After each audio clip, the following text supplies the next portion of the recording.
Dillian Whyte defeats Oscar Rivas via 12-round unanimous decision to become the interim WBC World Heavyweight Champion and effectively the mandatory challenger for Deontay Wilder at the moment and whoever holds the WBC belt by the start of next year. He'll be mandatory for them. Now, let's talk about the fight, the way it went down. As I talked about in my preview, Oscar Rivas has a very good jab, very fast, hard jab, and I did anticipate that it would come out early, and the most difficult rounds for Dillian Whyte were going to be, early on. And we kind of did see that, but Dillian Whyte got Rivas under control quicker than I expected. Because the first round, I think that was a Rivas round. Came out real strong, was going for big right hands over the top, was setting things up very nicely with his jab. And the commentators were very good to pick up on the fact that Rivas is somebody who doesn't vary the power and the speed of his shots. He just throws at 100 miles an hour every time. I talked pre-fight ad nauseum, really, about the fact that for me, Rivas is too muscular for a guy of his height. Because when you look at his physique, you can tell that that is not his natural muscularity. Yeah. He probably puts on at least 10 pounds, maybe 15, 20 pounds of extra muscle through staying in the weights room all the time. And I feel like that hinders him. It makes him tight. It makes him get tired more quickly. And again, he never relaxes his body. He's always 100 miles an hour intense and putting everything into every shot that he throws. This all hinders his stamina. But that was for later on in the fight.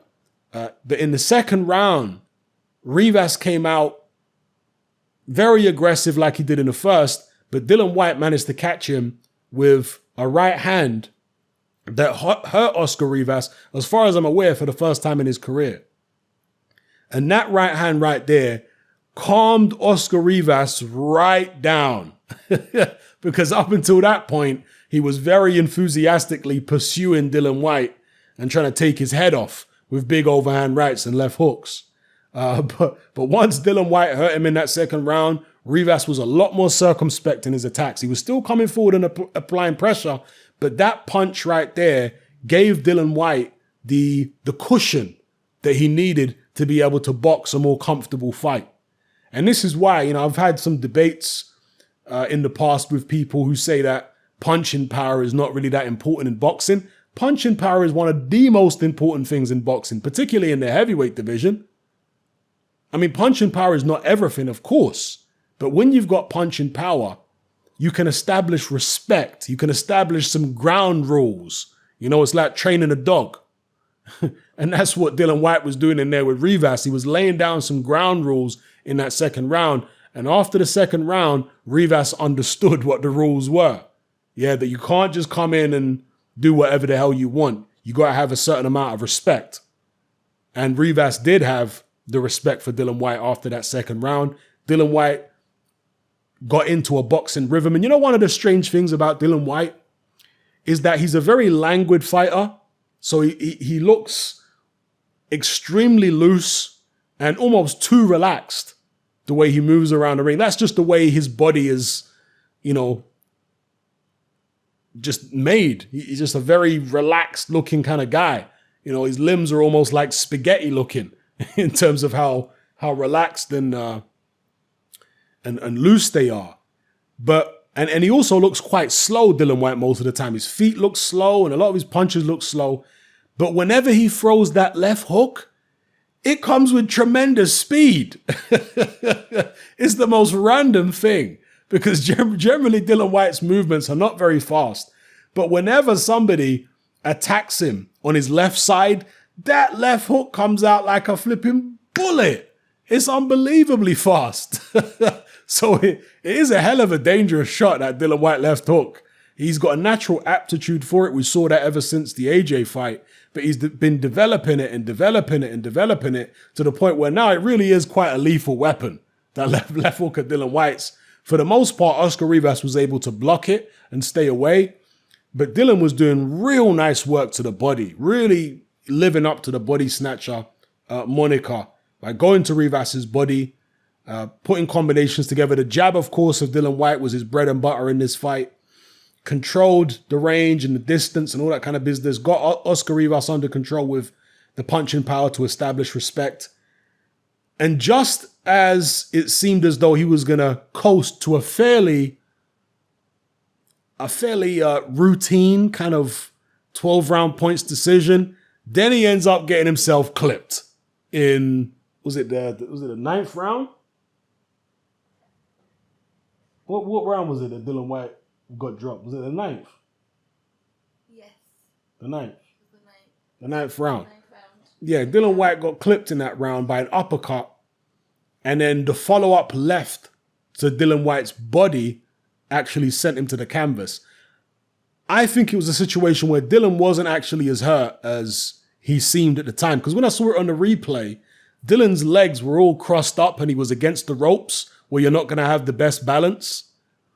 And he got hit with the uppercut, which certainly buzzed him, but a left hook to the body like kind of carried him over. Look, it was a legit knockdown, but I don't think Dillian Whyte was as badly hurt as it seemed watching it live. When you watch it back on replay, you realize actually he wasn't really that badly hurt. He had his faculties about him. And again, because Dillian Whyte has got this real just loose look to his arms and legs, sometimes he can look more hurt than he actually is in certain situations. And that's how I think, that's what I think the case was in that ninth round when he got dropped by Rivas. He got up, he, survived the follow-up punches from Oscar Rivas and came out in the next round and dominated, and really dominated the rest of the fight. Rivas, to his credit, was being G'd up by his corner. They were really frustrated and they were trying to pump him up and saying, come on, go out there and attack. It nearly paid off for him in that ninth round when he scored the knockdown. But after that, again, after the ninth, he tried his best, but he just didn't have it in the gas tank. And again, there were people who are questioning my judgment when I was saying that Rivas carries too much muscle mass for a guy of his height. Now you see why. Well, hopefully now you see why. I know that there are other weaknesses that Oscar Rivas has. It's not just his excess muscle mass, but I do think that that is the biggest factor in terms of negatively affecting his stamina, is Oscar Rivas carrying too much muscle, too much time in the weights room. He needs to spend less time in the weights room, more time in the ring, hitting the pads, doing the footwork drills, practicing the upper body movement. And to be fair, Oscar Rivas is a guy who doesn't really normally move his head much. In this fight, he moved his head way better than I've ever seen him in previous fights. He's normally quite stationary with the head. In this fight, he was bobbing and weaving quite well and, managing to get underneath a lot of Dillian Whyte's punches. So that was an improvement that Oscar Rivas made here. And his jab was still a factor, although midway through the fight, the jab kind of faded out a bit from Oscar Rivas. He really needed that ninth round to pick him back up. But aside from that ninth round, the late rounds were really all Dillian Whyte. So yeah, good performance from Dillian Whyte. I thought he would win the fight on points. That's the verdict I went with when the fight was originally made, and the same one that I ended up with. And that's what he did. He won the fight on points. A pretty similar fight to what I was expecting. I did expect some rocky moments in there for Dillian because of the fact that Rivas is so intense and he's explosive. Yeah, Rivas throws fast, hard shots. And at some stage, it felt like Dillian's going to have to get clipped at some point by this guy because he's very fast and, throws the hard shots. But Dillian Whyte's punching power and his boxing skill were enough to see him pass. And his experience, Oscar Rivas, although he was a good amateur, as a professional, other than the Bryant Jennings fight, he'd never really been in a tough fight. And I think maybe from a psychological point of view, he'd maybe gone a bit soft up there in Canada, mostly having easy fights, because Dillian Whyte is battle hardened. Yeah, he's been through so many wars that when he gets in a fight and gets punched in the mouth hard or gets dropped, Dillian's not panicking. Like, Dillian's not losing confidence when he's in there and somebody hits him in the mouth and bloodies his lip or bloodies his nose. You don't lose confidence from that because he's been in that situation many times before because he's been in all these tough fights. Whereas Oscar Rivas, when he got hurt in that second round, he did lose a lot of confidence, you know? And again, I think that is the difference in terms of the quality of opposition they fought as professionals. Obviously, Oscar Rivas fought much better opposition as an amateur, but at a much higher level. But that was a long time ago. In the pros, Dillian Whyte has had the tougher fights, and that has prepared him not only technically and physically, but mentally it's prepared him. And that helped him get through this fight and pick up the well-deserved UD. Workman-like performance from Dillian Whyte. Nice exchanges here and there. There was some exciting moments. It was probably the best fight of the night for me, was Dillian Whyte versus Oscar Rivas. There was some decent fights on the undercard. And by the way, if you're talking about the card overall, it wasn't as good as I was hoping it would be and I expected it to be. But it swings and roundabouts, because with the Anthony Joshua, Andy Ruiz show, I wasn't really excited for the undercard. In fact, I, told you guys prior to that show that other than the main event, AJ versus Ruiz, I wasn't really looking forward to anything else on that show. But the way it turned out, that was actually a really good card. And the main event was even more dramatic than I expected it to be. This show was kind of a little bit of the opposite, where I expected a lot more from this show than the AJ Ruiz show, but it probably delivered a bit less. Yeah, there was nothing really massively shocking or dramatic or anything like that. I mean, David Price did his thing, but it wasn't a particularly dramatic fight. The Derek Chisora knockout of Spilka, I mean, I expected him to beat Spilka and probably knock Spilka out. It just happened sooner than I expected. The Billum Smith Riakporhe fight, never really caught fire the way I had hoped it would. There was a lot of holding and stuff like that in there from Riakporhe, which kind of made it a scrappy affair rather than being something as dramatic as it could have been. But yeah, the Dillian Whyte versus Oscar Rivas fight, I feel like was the best fight on the card. Again, it wasn't as good as Dillian Whyte's fight against Joseph Parker. It wasn't even as good as his fight, certainly not his first fight against Derek Chisora, but it was still a decent fight. Yeah, that wasn't a bad heavyweight scrap at all. There was moments of drama.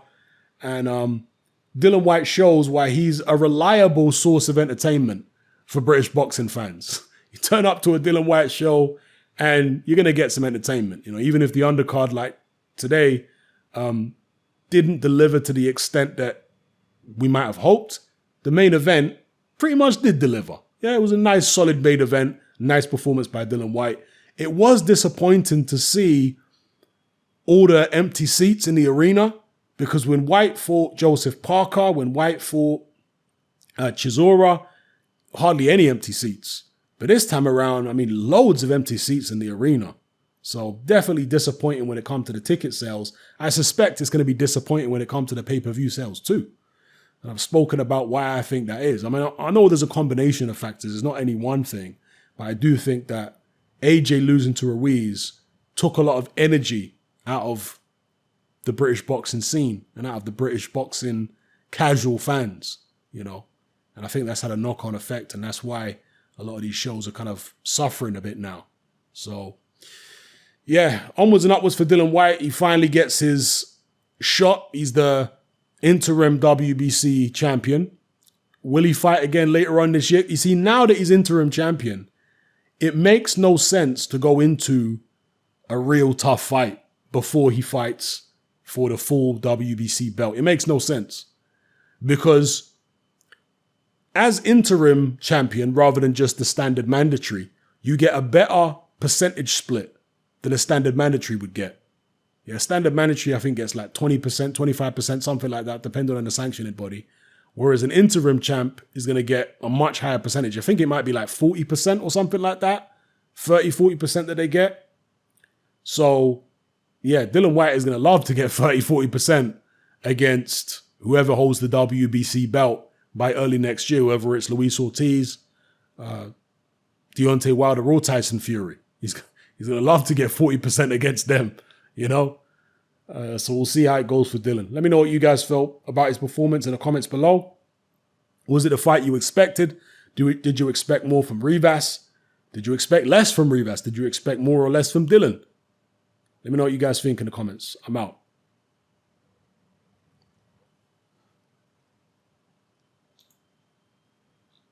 Join me on Patreon. I upload a minimum of 2 podcasts every single week, covering a wide variety of controversial topics, as well as live stream Q&A sessions. Take a look on screen right now at some of the podcasts I've produced so far. For just $3 a month, the equivalent of about £2 a month, you get access to all my new podcasts and my entire back catalogue of past podcasts, including my popular Confessions of a Nightclub Bouncer series. You can listen on your computer or on your smartphone or tablet by downloading the Patreon app from the Google Play Store or the App Store for free. The Patreon app also allows you to download each podcast in MP3. For less than the price of a cup of coffee, you get access to dozens of hours of exclusive content. It's easy to sign up, there's no contract, and you can cancel at any time. So come and join our community of free and critical thinkers by signing up with me here on Patreon today.